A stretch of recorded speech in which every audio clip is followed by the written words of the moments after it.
егер де дәл бүгін бүкіл ақшаңнан, телефоннан, құнды мүлігінен, тіпті жұмысынан айырылып қалатын болсан, онда сенде не қалады? Соны давайте комментарийға жазып кет. Егер де сен ештеңе қалмайды деп ойлайтын болсан, онда сен өте қатты қателесесің. Себебі сенде басқа адамдар тартып ала алмайтын өте көптеген заттар бар. Оның ең маңыздысы білім болып табылады.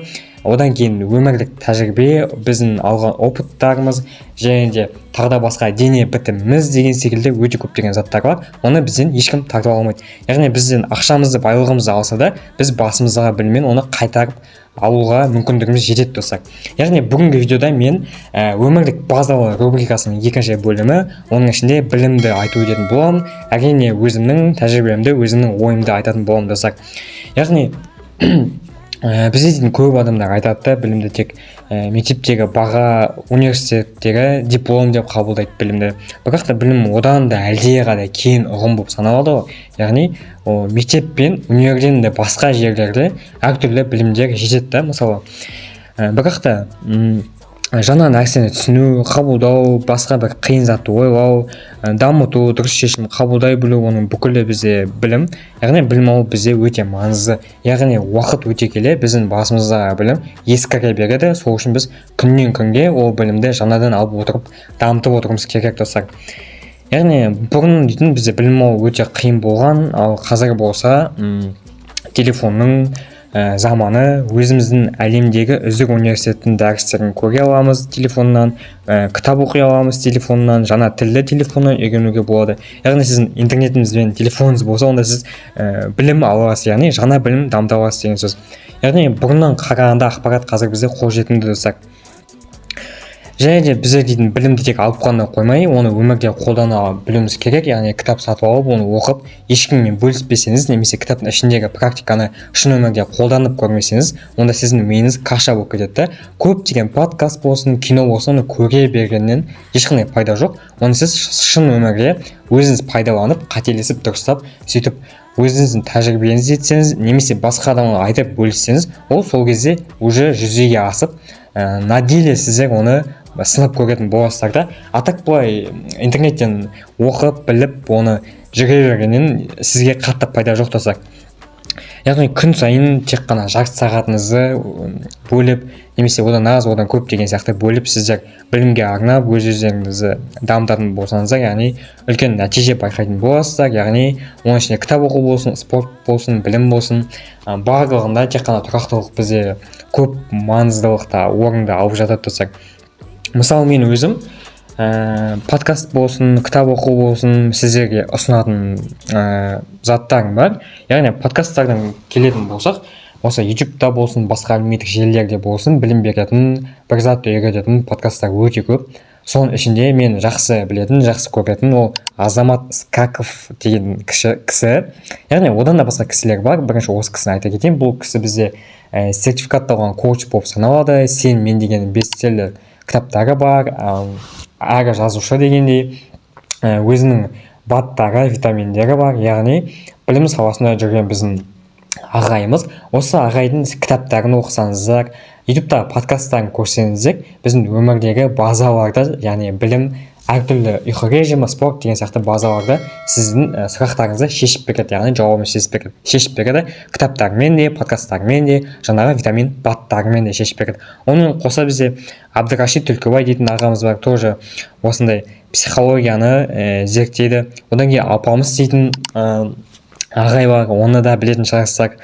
Одан кейін Ақсұлтан Қали дейтін ағай бар, өндіріс саят дейтін бизнеске үйрететін бизнесмен кісі бар. Одан кейін Еркебұлан Әріпбай дейтін бізде инвестиция, облигация дейтінді үйрететін кісі бар. Яғни біздер дейтін әр саланың маманын әлеуметтік желіден тауып, сол адамның білім алып, өзіміздің білімімізді кәдімгідей профи деңгейге жеткізсек болады да. Кітап оқу болсын, жаңағы инвестиция болсын, спорт болсын, әр саланың өзінің мықты профи мамандары болады. Еще оның бүкілі қазір бізде дейтін әлеуметтік желіде. Яғни әлеуметтік желі арқылы сол адамдармен сөйлесе аласыздар, қатыса аласыздар деген секілді. Және де кітаптардан оқудан тоже өте пайда көп. Яғни мен білетін бір кітап, ол Ник Вуйчич деген адам бар. Жизнь без границ дейтін кітап бар достар. Ол кітап, яғни ол адамның бізде екі қолы мен екі аяғы жоқ. Ол кітапты оқитын болсаңыздар, яғни ең басында өз-өзіне қол салғысы келеді, бүкіл оны мазақтайды, төбелеседі, үйтеді бүйтеді, бірақ та соңында ол бәрібір өзін қалай бар солай қабылдайды, және де осы өмірде бір белгілі бір жетістіктерге жетеді достар. Одан кейін бізде Мартин Иден дейтін кітап бар. Ол кітапта тоже бір кедей жігіт өзінің арманына жетеді, және де сол жеткеннен, яғни басынан жеткенге дейін өмірі баяндалады сол кітапта. Және де біздің Бейсен Құранбек ағамызға арналған бізде Санжар Керімбай атамыздың кітап бар, Бейсен және болмыс дейтін. Ол кітапта бізде Бейсен ағамыздың өмірбаяны, отбасындағы құндылықтар, осы өмірдегі тәжірибелері бүкіл жазылған достар. Одан кейін тағы да менде Эрих Мария Ремарк дейтін жазушының бізде Три товарища дейтін кітап бар. Бұл кезде үш достың бір-біріне деген махаббаты, достығы, адалдығы баяндалады достар. Яғни подкаст болсын, кітап болсын, яғни сіздер дейтін білім алуға қазіргі заманда өте қолжетімді заманда өмір сүреміз достар. Яғни жаңа тіл болсын, жаңа курс болсын, оның барлығын интернет арқылы сіздер басқа профи адамдардан меңгеріп сатып алып оқи аласыздар. Яғни білім дейтін ең қажетті зат достар.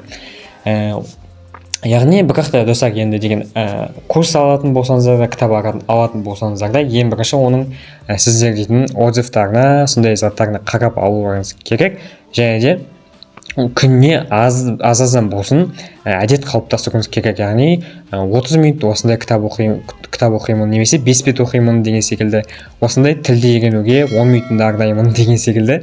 Яғни сіздер курс алмасаңыздар да, YouTube арқылы, басқа да әлеуметтік желілер арқылы сіздер дейтін тілді үйрене аласыздар. Яғни білім деген негізі айта берсең таусылмайды, оны айтуға да енді өте көп уақыт кетеді достар.